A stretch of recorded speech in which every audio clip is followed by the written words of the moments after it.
Hi hello నమస్తే welcome to my channel భయ్య. ఈ ఛానల్ కొత్తగా చూస్తున్నట్టయితే ముందుగా సబ్స్క్రైబ్ చేసుకోండి. అలాగే నేను చెప్పే వీడియోని వస్తే మాత్రం అందరికీ షేర్ చేయండి భయ్య.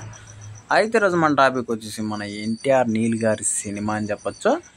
అయితే ఏంట్రా ఈరోజు టాపిక్ అంటే మీరు అనుకోవచ్చు, ఇప్పటి వరకు మనం మొన్న చూసాము పుష్ప కలెక్షన్స్ ఒక రేంజ్లో వచ్చాయని చెప్పేసి, అసలు 294 కోట్లు ఇంతవరకు ఫస్ట్ డే ఎవ్వరికి రాలేదని చెప్పేసి మనం చాలా చూసాము. అలాంటివి అంటే మాటలు చూసాము.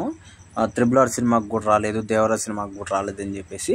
అయితే వాళ్ళందరికీ ఈ వీడియోలో నేనేం చెప్పాలనుకుంటున్నానంటే, వన్స్ వీళ్ళ సినిమా వస్తే అవన్నీ కనపడవు. కాకపోతే మీరు 2 రోజుల కలెక్షన్ అంటే ఒక్కరోజు ముందు నైట్ ప్రీమియర్ షో, మళ్ళా ఫ్యాన్ షో, ఇలా షోలు వేసుకొని 2 రోజుల కలెక్షన్ని ఒక్కరోజు 294 కోట్లు అని చెప్పుకున్నారు. ఈ విషయం అందరికీ తెలిసిందే. ఒకవేళ మేము నమ్మినామా నమ్మలేదా అనేది పక్కన పెడితే, మీరైతే డబ్బు అయితే వేశారు. ఓకే, 294 కోట్లు వచ్చాయి, పక్కన పెట్టండి. అయితే ఇక్కడ మ్యాటర్ ఏంది, మీకు 294 కోట్లు ఫస్ట్ డే వచ్చాయంటే సినిమా ఆ రేంజ్లో ఉంది అంటే ఇప్పటికీ బాహుబలి రికార్డ్స్ అయితే ఇలా అంటే 2000 కోట్లు దాటేయాల, అంత లేదు కదా. ఇప్పుడు దాదాపు ఒక 1000 కోట్లు 1200 కోట్ల దగ్గర ఆగింది, ఇంకా రాదనుకోండి.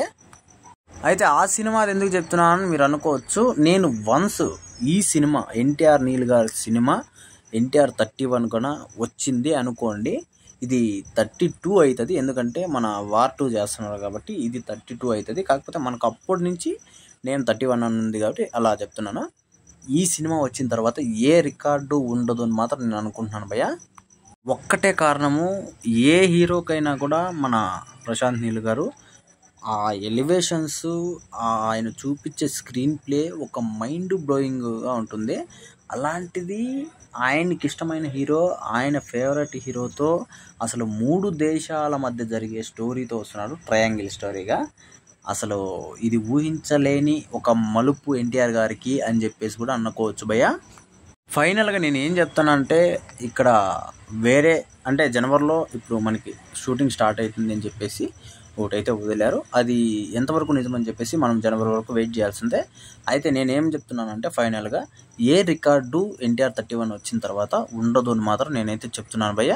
అది మాత్రం పక్కా అని ఫిక్స్ అయిపోండి అందరూ, ఎన్టీఆర్ ఫ్యాన్స్ అందరూ, పండగే అని చెప్పొచ్చు.